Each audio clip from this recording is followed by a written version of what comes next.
Welcome, everyone, to Weekend Wisdom by Creating a Family. Creating a Family is the national support and training nonprofit for foster, adoptive, and kinship families. We have two, yes, count them, two podcasts. One is an hour-long interview with an expert, and this is our second one, which is, as you heard, Weekend Wisdom drops on Saturday. And that's when we answer your questions. It's short, usually about 5 to 10 minutes, and we need your questions. So please send your questions to info@creatingafamily.org. We will answer them on our Weekend Wisdom. So today's question is, we are seriously considering becoming foster parents. We have 2 children by birth, and I am really worried about how this will affect them and what I can do to prevent some of this negative. So you're correct. When you bring a new child into your family, it's natural to be alert to the impacts that will have on the existing children. Maybe it's not natural. It is good, I should say, that you are being aware of the kids who are in your family. Because honestly, one of the top reasons that foster placements fail is because the kids that are already in the family are not handling it well. And also, of course, it's good because we want all the children in your family to thrive. Before we talk about some of the negatives, I really think it's important to hit on some of the positives. Being a part of a foster family can bring incredible benefits to your children. In specific, it can bring benefits to how your children, the adults your children will become. Many kids whose parents have fostered end up carrying a strong sense of purpose to contribute to the world. That is how they are as adults. We hear from families that talk about that their children have developed a broader worldview and increased empathy towards the people in the world who have less and who are struggling. However, there are some potential negatives that you should be aware of for the children that are in your family. These kids are sometimes called residence kids or existing kids. One of the things we probably hear the most is that resident kids commonly struggle with a feeling of being invisible to their parents. And if you think about it, the feeling invisible means I'm not seen because the new child needs so much of my parents' attention, and they don't have any attention left over to give to me. And that is a real concern that I think that parents going into fostering need to be aware of. And the reality is that the new child coming into your family is going to need a lot of your attention, and you do need to give that child attention.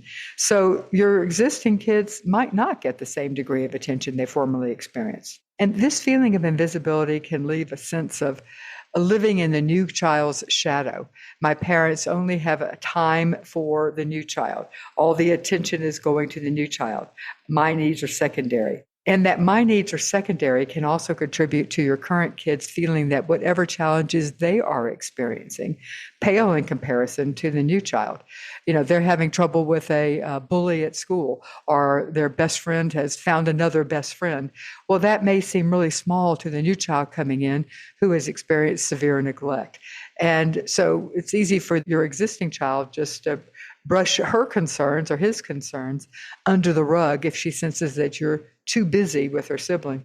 Another impact is that your child very often will be able to recognize your transition struggles, the fact that you're wearier and overwhelmed.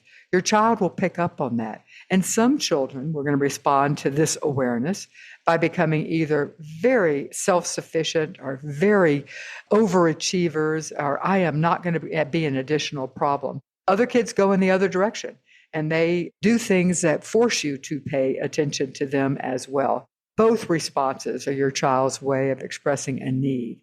And neither way that she expresses them is a healthy way to do so. So, what can you do to help your child thrive while you foster? So let me give you 3 suggestions. The first suggestion, give your child a voice. And by that, I mean find ways to give your resident child a voice about fostering. Start talking about your desire to foster as soon as you and your partner, if you have one, get to the serious discussion stage. Include the why you want to foster. There's a strong desire you have. There is a reason why you have that strong desire, and you need to share that reason why with your kids. However, Make space for them to share their thoughts and their worries and their fears. Don't put the pressure on them to immediately jump on board with you and share your excitement.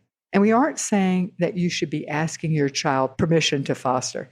That's an adult decision, and that is something you, and if you have a partner, you and your partner have to decide.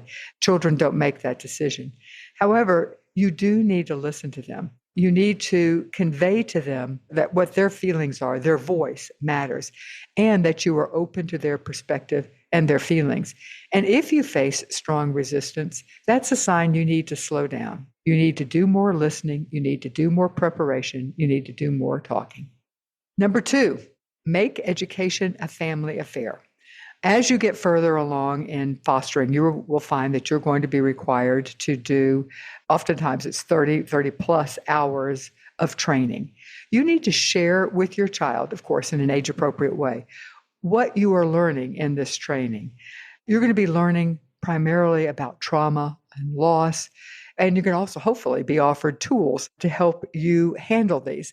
And that's information you need to share with your children for them to understand how your family is changing and what to expect from the new kids entering into your home. You could talk about the behaviors you might see in newly fostered kids who are coming in and how your family plans to handle those behaviors.